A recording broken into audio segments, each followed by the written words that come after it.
የአሜሪካ ፕሬዝዳንት ትራምፕ ሰሞኑን ለኮንግረስ አባላት የመንግስት በጀት ብክነትን ስለመቀነስ ባደረጉት ንግግር ማንንም አያውቃትም ሲሉ የገለጿት አፍሪካዊቷን ሀገር ሌሴቶ ጠቅሰው የባይደን አስተዳደር ለዚች ለማትታወቅ ሀገር ተፈጥሯዊ ባልሆነ መንገድ የሚደረግ ጾታዊ ግንኙነትን ለማስተዋወቅ $8 ሚሊዮን በጀት ፈሰስ አድርጓል ብለው ተሳልቀዋል። ማንም ሰው ስሟን ሰምቶ የማያውቃት ሌሴቶ የሚለው የፕሬዝዳንቱ ንግግርም የዓለምን ሕዝብ ያነጋገረና የሀገሪቱን ባለስልጣናት ደግሞ ያስቆጣ ሆኗል። ይህንን የፕሬዝዳንቱን አነጋጋሪ ንግግርና የሀገሪቱን ባለስልጣናት ምላሽ ብሩክ አስቀናው በዝርዝር ተመልክቶታል።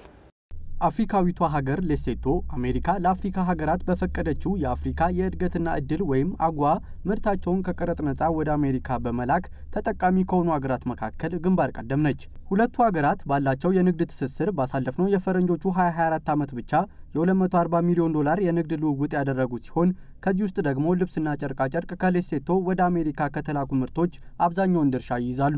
በትንሹ ይህ በእንዲህ እንዳለ 46ኛው የአሜሪካ ፕሬዝዳንት ዶናልድ ትራምፕ ወደ ነጩ ቤተ መንግስት ከተመለሱ በኋላ ለአሜሪካ ሴኔትና ኮንግረስ አባላት ለመጀመሪያ ጊዜ ባደረጉት ንግግር ሀገራቸው በዴሞክራቶች አስተዳደር ወቅት ስታባክን ነበር ያሏቸውን ወጪዎች ቅነሳ ማድረግ ላይ አጽንኦት ሰጥተው ተናግረዋል። ታዲያ በዚህ ወቅት አፍሪካዊቷን ሀገር ሌሴቶ በምሳሌነት ጠቅሰው ምንም እንኳን በስም ማንም ባያውቃትም ያለፈው የባይደን አስተዳደር ተፈጥሯዊ ባልሆነ መንገድ የሚደረግ ጾታዊ ግንኙነትን በሀገሪቱ ለማስተዋወቅና ለማስፋፋት $8 ሚሊዮን በጀት ፈሰስ አድርጓል አሉ።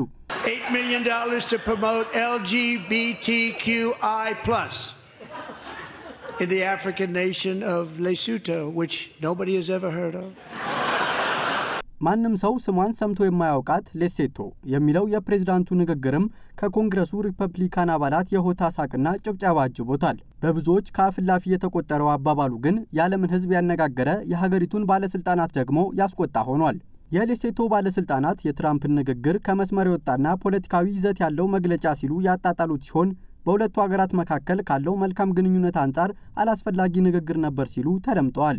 በጉዳዩ ላይ ቢቢሲ ያነጋገራቸው የሌሴቶ የውጭ ጉዳይ ሚኒስትር ሌጆን ምፖት ጆዋን አንድን ሉዓላዊ ሀገር አንድ የሀገር መሪ በዚያ መልኩ ሲገልጸው መስማት በጣም አስደንጋጭ ነገር ነው ብለዋል። ከሁሉም ደግሞ ያስገረመኝ ማንም ሰምቶት በማያውቀው ሀገር አሜሪካ ቋሚ ተወካይና ኤምባሲ ያላት መሆኑ ነው ሲሉም የስላቅ መልስ ምት ሰጥተዋል። ውጭ ጉዳይ ሚኒስትሩ ሌሴቶ የተባበሩት መንግስታት ድርጅትና የበርካታ ዓለም አቀፍ ተቋማት አባል መሆኗን የጠቆሙት ሚኒስትሩ በርካታ የአሜሪካ ድርጅቶችም በሌሴቶ መዲና ማሴሩ ከተማ እንደሚገኙ አመልክተዋል። እኚሁ ሚኒስትር ከአጃንስ ፍራንስ ፕሬስ ጋር ባደረጉት ቆይታ ሀገራቸው የትራምፕን ንግግር በቀላሉ እንደማትመለከተውና ይፋዊ የተቃውሞ ደብዳቤ ወደ ነጩ ቤተ መንግስት እንደምታስገባም አስረድተዋል። የሌሴቶ ውጭ ጉዳይ መስሪያ ቤት ቃል አቀባይ ኩትሉአኖ ፌኮ በበኩላቸው ሀገራቸው ከአሜሪካ ጋር በጣም ሞቅ ያለና መልካም ግንኙነት እንዳላት ጠቁመው አሜሪካ በማሴሩ እንዲሁም ሌሴቶ በዋሽንግተን የሚያከናውኗቸው ተግባራት መኖራቸው ለዚህ ማሳያ ነው ብለዋል። ትራምፕ ተፈጥሯዊ ባልሆነ መንገድ የሚደረግ ጾታዊ ግንኙነትን ለማበረታታት በአሜሪካ የሚደረገውን የገንዘብ ድጋፍ በተመለከተ የሰጡትን አስተያየት የሀገሪቱ መንግስት ማረጋገጥ አይችልም፣ ምክንያቱም በጀቱ በቀጥታ ወደ ድርጅቶቹ ነው የሚገባው ሲሉም አክለዋል። በሌላ በኩል ቃል አቀባዩ ትራምፕ ለዓለም ሀገራት የሚሰጠውን እርዳታ ለማቆም ባደረጉት ድንገተኛ ውሳኔ ሀገራቸው ተጎጂ መሆኗን አልሸሸጉም።